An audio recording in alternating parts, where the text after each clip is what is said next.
세탁기에서 나온 손수건 하나. 평범한 흰 손수건이었습니다. 하지만 그 손수건 하나가 18년 동안 믿어왔던 결혼 생활을 무너뜨릴 줄은 아무도 몰랐습니다. 아내는 끝까지 회사 동료의 것이라고 말했습니다. 남편도 처음에는 믿었습니다. 하지만 늦은 퇴근, 숨기는 휴대전화, 달라진 향수, 작은 거짓말들이 하나둘 쌓이기 시작했습니다. 그리고 라탐정의 조사가 시작된 순간 모두가 예상했던 불륜이 아닌 더 충격적인 진실이 모습을 드러내기 시작했습니다. 일부 세탁기에서 나온 손수건. 탐정님, 아내가 바람을 피우는 것 같습니다. 비가 조용히 내리던 저녁, 사무실 문이 열리자 45살 남자가 천천히 안으로 들어왔습니다. 이름은 박정우. 평범한 중소기업 과장이었습니다. 정우의 얼굴에는 분노보다 피곤함이 먼저 보였습니다. 의자에 앉은 그는 한참 동안 아무 말도 하지 못했습니다. 손끝만 계속 만지작거렸습니다. 저는 따뜻한 차 한 잔을 그의 앞으로 밀어놓았습니다. 무슨 일이 있었습니까? 정우는 깊은 한숨을 내쉰 뒤 작은 비닐봉지를 꺼냈습니다. 안에는 깨끗하게 접힌 흰색 손수건 하나가 들어 있었습니다. 모서리에는 영어 이니셜이 자수로 새겨져 있었습니다. J, H. 이게 시작이었습니다. 그는 조용히 말을 이어갔습니다. 며칠 전 아내가 출근한 뒤 세탁기를 돌리려고 빨랫감을 꺼냈습니다. 그런데 제 것도 아니고 아내 것도 아닌 손수건이 하나 나왔습니다. 처음엔 별 생각이 없었습니다. 회사에서 누군가 실수로 넣었겠지 싶었습니다. 정우는 손수건을 집어들며 씁쓸하게 웃었습니다. 집에 와서 물어봤습니다. 이거 누구 거야? 회사 직원 거야. 회식 끝나고 짐 정리하다 같이 들어왔나 봐. 그렇게 말하더군요. 정우는 그 말을 믿었습니다. 18년을 함께 산 아내였습니다. 의심이라는 단어 자체가 떠오르지 않았습니다.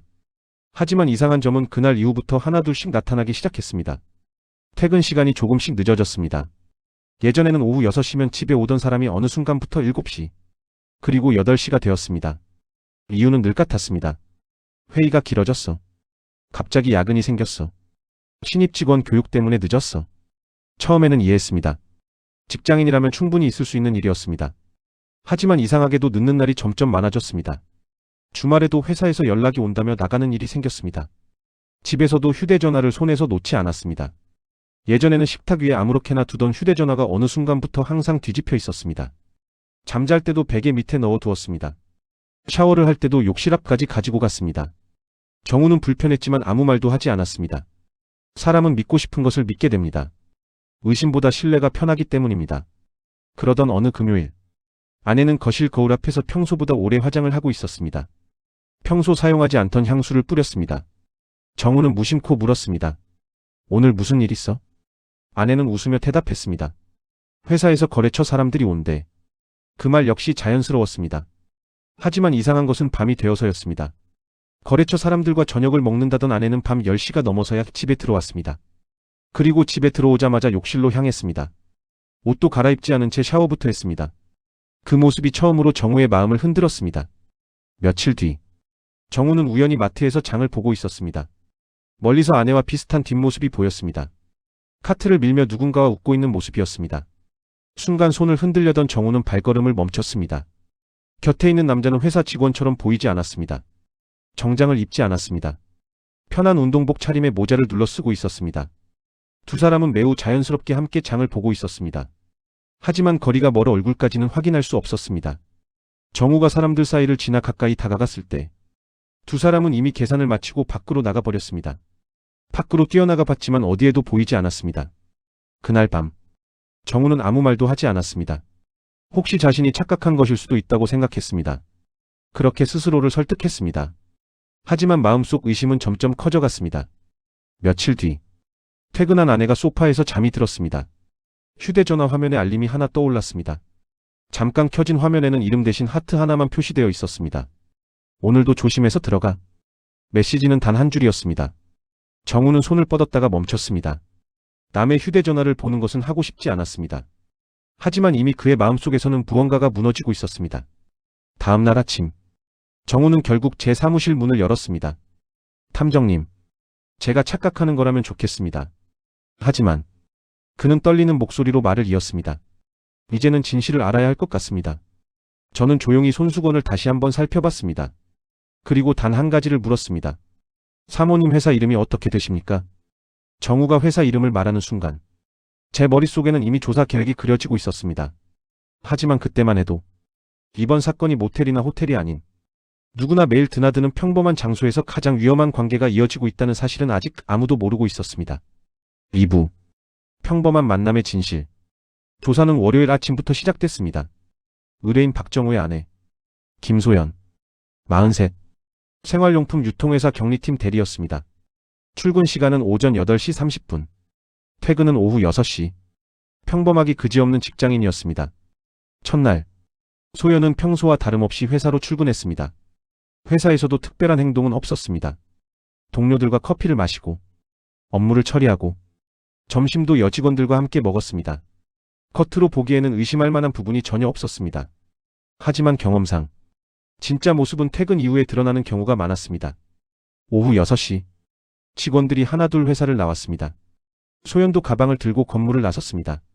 의뢰인의 말대로라면 곧장 집으로 향해야 하는 시간이었습니다. 하지만 그녀는 버스를 타지 않았습니다. 지하철역도 지나쳤습니다. 회사에서 걸어서 10분 정도 떨어진 작은 공원. 그곳 벤치에 앉아 휴대전화를 꺼냈습니다. 잠시 뒤, 한 남자가 천천히 걸어왔습니다. 40 중반쯤 되어 보이는 평범한 외모. 정장도 아니고 명품도 아니었습니다. 회사 작업복 위에 얇은 점퍼만 걸친 모습이었습니다. 두 사람은 마치 오래된 친구처럼 자연스럽게 인사를 나눴습니다.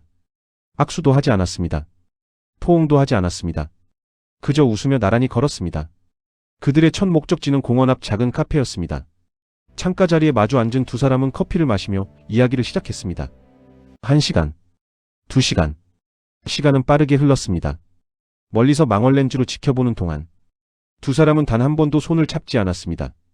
오히려 연인처럼 보이지 않을 정도였습니다. 하지만 표정은 달랐습니다. 소연은 남편과 함께 있을 때보다 훨씬 많이 웃고 있었습니다. 남자는 그녀의 이야기를 끊지 않았습니다. 고개를 끄덕이며 끝까지 들어주었습니다. 사람들은 흔히 불륜이 육체적인 관계에서 시작된다고 생각합니다. 하지만 현실은 그렇지 않습니다. 대부분은 누군가 내 이야기를 들어주는 순간부터 시작됩니다. 첫날 조사에서는 그 이상 확인되지 않았습니다. 두 사람은 카페를 나온 뒤 각자의 길로 돌아갔습니다. 그날 밤, 소연은 평소처럼 밤 9시가 넘어 집에 들어갔습니다. 남편에게는 퇴근 후 동료들과 커피 한잔 했어 라고 말했습니다. 거짓말이었습니다. 둘째 날, 남자의 정체를 확인하는 작업에 들어갔습니다. 회사 주변을 탐문한 끝에 그의 이름을 알게 됐습니다. 이준혁, 45, 같은 회사 시설관리 직원. 엘리베이터와 전기 설비를 관리하는 계약직이었습니다. 연봉도 높지 않았습니다. 차도 오래된 중형 승용차였습니다. 경제적으로 특별한 사람은 아니었습니다. 그런데 이상한 점이 하나 있었습니다. 회사 직원들의 이야기가 모두 비슷했습니다. 준혁 씨는 사람 참 좋아. 누구 이야기든 끝까지 들어줘. 회사에서 고민 상담은 다 저 사람한테 하지. 그 말이 계속 마음에 남았습니다. 셋째 날, 퇴근 후 두 사람은 또 만났습니다. 이번에는 대형마트였습니다. 장을 보는 척하며 같은 카트를 밀었습니다. 반찬 코너에서 함께 저녁거리를 고르고 과일을 담고 생필품도 샀습니다. 누가 보면 부부처럼 보일 정도였습니다. 계산은 따로 했습니다. 밖으로 나온 두 사람은 주차장으로 걸어갔습니다. 준혁이 무거운 장바구니를 들어주자 소연은 환하게 웃었습니다. 그리고 아주 자연스럽게 말했습니다. 당신이랑 있으면 마음이 편해. 그 한마디가 녹음기에 선명하게 담겼습니다. 잠시 뒤 준혁도 조용히 대답했습니다. 집에서는 또 힘들었어? 소연은 한숨을 쉬며 고개를 끄덕였습니다. 남편은 나한테 관심이 없어. 대화도 안 해. 맨날 회사 얘기뿐이야. 그 말을 듣던 준혁은 아무 말 없이 그녀를 바라봤습니다. 그리고 따뜻한 캔커피 하나를 건넸습니다. 그 모습은 연인이라기보다 상처받은 사람을 위로하는 친구처럼 보였습니다. 하지만 바로 그 위로가 가장 위험한 감정으로 이어질 수 있다는 것을 저는 수없이 봐왔습니다. 그날 밤, 의뢰인 박정우에게 중간 보고를 했습니다. 정우는 사진을 한 장씩 넘기며 말없이 바라봤습니다. 손을 잡은 사진은 없었습니다. 포옹하는 장면도 없었습니다. 호텔 출입도 없었습니다. 한참을 침묵하던 그는 힘없이 웃었습니다. 탐정님, 혹시 제가 오해한 거 아닐까요? 그냥 친한 동료일 수도 있잖아요. 저는 사진 한 장을 그의 앞으로 밀었습니다. 공원 벤치에서 서로를 바라보며 웃고 있는 두 사람. 그리고 마트 주차장에서 캔커피를 건네는 장면. 아직 단정할 단계는 아닙니다. 하지만 분명한 건 사모님은 남편보다 그 남자와 더 많은 감정을 나누고 있습니다. 정우는 아무 말도 하지 못했습니다. 잠시 후 그는 떨리는 목소리로 한마디만 했습니다. 끝까지 확인해 주세요. 그날 조사 보고를 마무리하려던 순간 카메라 메모리 속 마지막 사진 한 장이 눈에 들어왔습니다. 준혁의 차량 조수석. 평소에는 비어 있어야 할 그 자리에 여성용 립스틱 하나가 떨어져 있었습니다. 그런데 그것은 소연이 평소 사용하던 색상이 아니었습니다. 3부. 거짓말이 쌓이면 습관이 됩니다. 조사는 넷째 날에도 이어졌습니다. 이번에는 두 사람의 일상을 조금 더 가까이에서 살펴보기로 했습니다. 오전에는 아무런 이상이 없었습니다. 소연은 평소처럼 출근했고 준혁도 시설 점검을 하며 회사 안을 오갔습니다. 두 사람은 회사에서는 일부러 거리를 두고 있었습니다. 마주쳐도 짧게 인사만 했습니다. 누가 봐도 평범한 직장 동료였습니다. 하지만 퇴근 시간이 가까워질수록 분위기가 달라졌습니다. 오후 6시. 직원들이 하나둘 회사를 빠져나갔습니다. 소연은 일부러 사무실에 남았습니다. 야근하는 것처럼 컴퓨터를 켜두었습니다. 10여 분 뒤. 사무실 불이 하나둘 꺼질 무렵 소연은 뒷문으로 건물을 빠져나왔습니다. 준혁은 이미 골목 건너편에서 기다리고 있었습니다. 두 사람은 같은 차를 타지 않았습니다. 각자 걸어서 10분 정도 떨어진 작은 국밥집으로 향했습니다. 화려한 레스토랑도 아니었습니다. 사람들로 북적이는 평범한 식당이었습니다. 식당 주인은 두 사람을 보자 익숙하게 웃으며 말했습니다. 오늘도 같은 자리 드릴까요? 그 말 한마디면 충분했습니다. 두 사람은 처음 만난 사이가 아니었습니다. 창가 구석자리에 나란히 앉은 두 사람은 식사를 시작했습니다. 준혁은 소연의 그릇에 깍두기를 덜어 주었습니다. 소연은 웃으며 물 한 잔을 따라 주었습니다. 작은 배려였습니다. 하지만 그런 사소한 행동은 가까운 사람에게만 자연스럽게 나옵니다. 식사를 마친 뒤 두 사람은 근처 하천 산책로를 천천히 걸었습니다. 손은 잡지 않았습니다. 일부러 일정한 거리를 유지했습니다. 혹시라도 누군가 볼까 조심하는 모습이었습니다. 그러나 표정만큼은 숨길 수 없었습니다. 소연은 연신 웃고 있었습니다. 잠시 후 벤치에 앉은 두 사람의 대화가 녹음기에 담겼습니다. 나 요즘 집에 들어가기 싫어. 소연이 조용히 말했습니다. 준혁은 아무 말 없이 듣고 있었습니다. 남편은 나쁜 사람이 아니야. 술도 안 마시고 생활비도 꼬박꼬박 주고. 그런데 소연은 잠시 말을 멈췄습니다. 나를 여자로는 안 보는 것 같아. 준혁은 한참 동안 말이 없었습니다. 그러다 조용히 입을 열었습니다. 그래도 가정은 지켜. 후회할 일은 만들지 않았으면 좋겠어. 그 말은 의외였습니다. 준혁이 오히려 선을 긋고 있었습니다. 하지만 소연은 고개를 저었습니다. 이미 늦었어. 그 한마디에 두 사람 사이에는 긴 침묵이 흘렀습니다. 잠시 뒤 소연이 조심스럽게 손을 내밀었습니다. 준혁도 망설이다 그녀의 손을 잡았습니다. 그 장면이 카메라에 선명하게 담겼습니다. 이번 사건에서 처음으로 확인된 신체 접촉이었습니다. 며칠 뒤 의뢰인 박정우에게 사진을 보여주었습니다. 사진을 본 그는 아무 말도 하지 않았습니다. 손을 맞잡고 있는 두 사람. 서로를 바라보는 눈빛. 이제는 변명의 여지가 없었습니다. 정우는 사진을 내려놓고 한참 동안 창밖만 바라봤습니다. 탐정님, 제가 뭘 그렇게 잘못했을까요? 그 질문에는 답이 없었습니다. 불륜에는 이유가 있을 수는 있습니다. 하지만 그 이유가 정당한 선택이 되는 것은 아닙니다. 대화를 포기한 사람도 잘못이 있을 수 있습니다. 외로움을 방치한 사람도 책임이 있을 수 있습니다. 그러나 배우자를 속이며 다른 사람을 만나는 선택까지 정당화되지는 않습니다. 정우는 깊은 한숨을 내쉬었습니다. 끝까지 확인해 주세요. 혹시 더 있는지. 저는 고개를 끄덕였습니다. 그리고 다음 날 결정적인 장면을 기다리기 시작했습니다. 그날 저녁 두 사람은 평소와 다른 방향으로 차를 몰았습니다. 도심을 벗어나 한적한 외곽으로 향했습니다. 목적지는 작은 펜션이나 모텔이 아니었습니다. 준혁이 차를 세운 곳은 조용한 강변 주차장이었습니다. 차 안에서 두 사람은 한참 동안 이야기를 나눴습니다. 그리고 잠시 뒤 준혁의 휴대전화가 울렸습니다. 그는 화면을 확인하는 순간 얼굴이 굳어졌습니다. 발신자 이름에는 단 두 글자가 떠 있었습니다. 아내. 그 순간 소연의 표정도 함께 얼어붙었습니다. 4부. 거짓말은 결국 같은 곳으로 돌아옵니다. 강변 주차장. 차 안에는 무거운 침묵이 흘렀습니다. 준혁의 휴대전화는 계속 울리고 있었습니다. 화면에는 여전히 같은 이름이 떠 있었습니다. 아내. 준혁은 한참 동안 전화를 바라보다가 통화 버튼을 눌렀습니다. 짧은 대답이었습니다. 전화기 너머에서는 여성의 목소리가 들렸습니다. 소리는 또렷하지 않았지만 화가 난 기색은 분명했습니다. 준혁은 주변을 한번 둘러본 뒤 차에서 내렸습니다. 조금 떨어진 곳에서 통화를 이어갔습니다. 차 안에 혼자 남은 소연은 불안한 표정을 감추지 못했습니다. 몇 분 뒤, 준혁이 돌아왔습니다. 집에 가야겠다. 소연이 조용히 물었습니다. 사모님이야? 준혁은 말없이 고개를 끄덕였습니다. 잠시 침묵이 흘렀습니다. 소연은 창밖만 바라보며 낮게 말했습니다. 우린 이렇게 언제까지 숨어 다녀야 할까? 준혁은 깊은 한숨을 내쉬었습니다. 처음부터 오래 갈 생각은 안 했어. 당신도 알잖아. 소연은 아무 말도 하지 않았습니다. 그녀 역시 현실을 알고 있었습니다. 둘 다 가정을 가진 사람들이었습니다. 누군가를 버릴 용기도, 모든 것을 포기할 각오도 없었습니다. 그저 현실에서 잠시 도망치고 있었을 뿐입니다. 그날 이후 조사는 일주일 더 이어졌습니다. 결과는 같았습니다. 두 사람은 일주일에 서너 번씩 만났습니다. 공원, 카페, 마트, 국밥집, 강변. 누구도 의심하지 않는 평범한 장소였습니다. 하지만 더 이상 선을 넘는 행동은 보이지 않았습니다.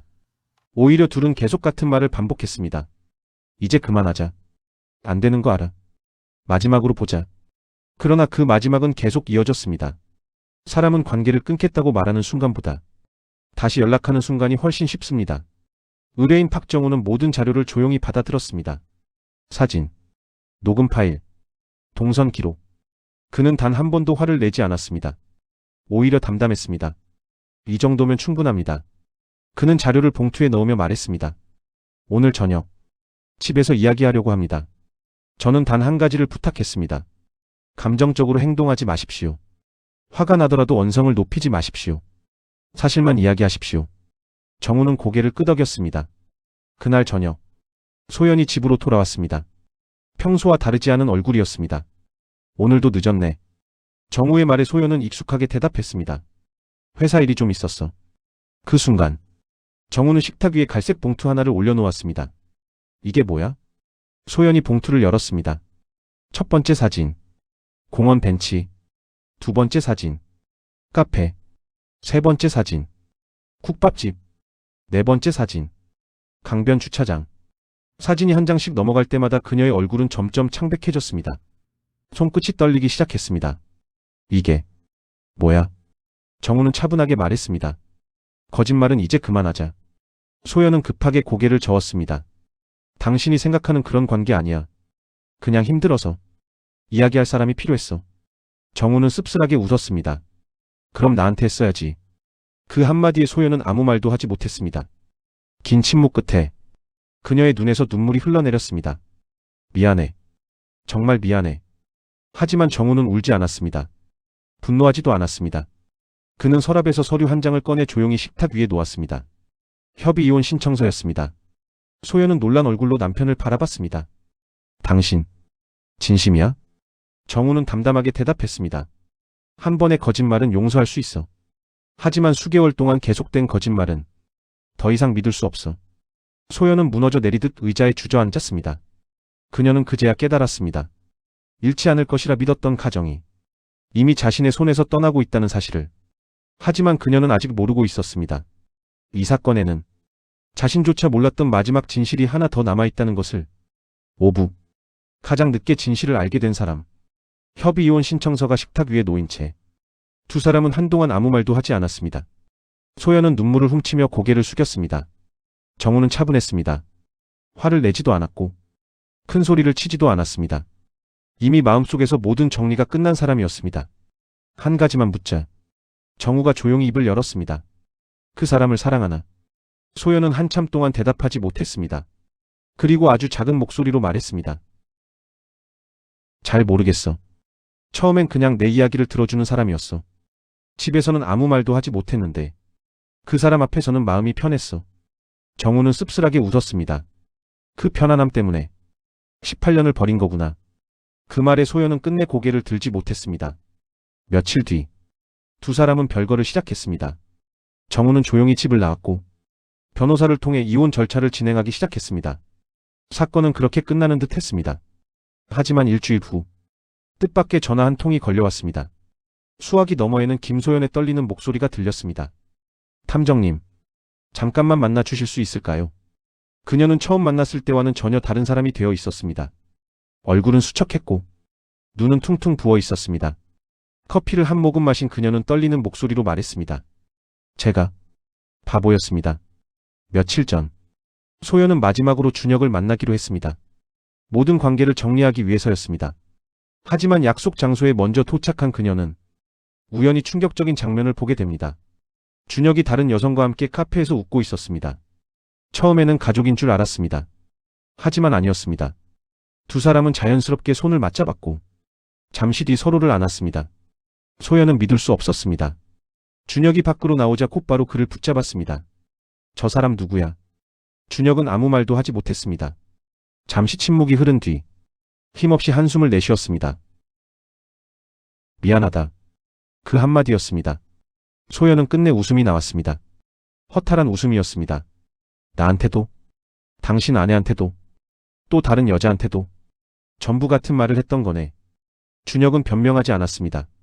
고개만 숙이고 있었습니다. 그 순간 소연은 모든 것이 무너지는 소리를 들었습니다. 자신만 특별한 사람이라고 믿었습니다. 자신만 이해받고 있다고 믿었습니다. 하지만 아니었습니다. 준혁은 외로운 사람들에게 다정했던 사람이었고 그 다정함을 여러 사람에게 나누고 있었습니다. 그날 이후 소연은 더 이상 준혁을 만나지 않았습니다. 하지만 이미 돌이킬 수 없는 선택을 한 뒤였습니다. 몇 달 후 정우와 소연의 이혼은 조용히 마무리되었습니다. 재산은 법에 따라 정리됐고 서로를 원망하는 말도 하지 않았습니다. 마지막으로 법원을 나서던 날 소연은 작은 목소리로 말했습니다. 한 번만, 정말 한 번만 다시 기회를 줄 수는 없을까? 정우는 잠시 그녀를 바라봤습니다. 그리고 조용히 미소를 지었습니다. 하지만 그 미소에는 예전의 따뜻함이 없었습니다. 용서는 할게. 하지만 다시 믿지는 못하겠다. 그 말만 남긴 채 정우는 천천히 발걸음을 옮겼습니다. 소연은 그의 뒷모습을 끝까지 바라봤습니다. 한 번 잃어버린 신뢰는 사랑보다 훨씬 되찾기 어렵다는 사실을 그제야 알게 되었습니다. 이번 사건을 정리하며 저는 다시 한번 생각했습니다. 분류는 거창한 사건에서 시작되지 않습니다. 늦은 퇴근, 작은 거짓말, 숨기기 시작한 휴대전화, 그리고 내 이야기를 들어주는 사람. 그 작은 틈이 쌓여 결국 한 가정을 무너뜨리게 됩니다. 가장 무서운 분류는 화려한 사랑이 아닙니다. 평범한 일상 속에서 아무도 눈치채지 못하게 자라나는 감정입니다. 그리고 그 감정은 결국 가장 소중했던 사람의 신뢰를 잃게 만든다는 사실을 이 사건은 조용히 보여주고 있었습니다. 사랑은 한순간에 끝나지 않습니다. 하지만 신뢰는 단 한 번의 거짓말로도 무너질 수 있습니다. 외로움은 누구에게나 찾아옵니다. 그러나 그 외로움을 채우기 위해 선택한 거짓은 결국 가장 소중한 사람을 잃게 만듭니다. 이번 사건은 특별한 사람들의 이야기가 아닙니다. 우리 주변 어디에서나 일어날 수 있는 아주 평범한 이야기였습니다. 오늘도 라탐정은 늦게 알게 된 진실 하나를 조용히 기록하며 사건 파일을 닫았습니다.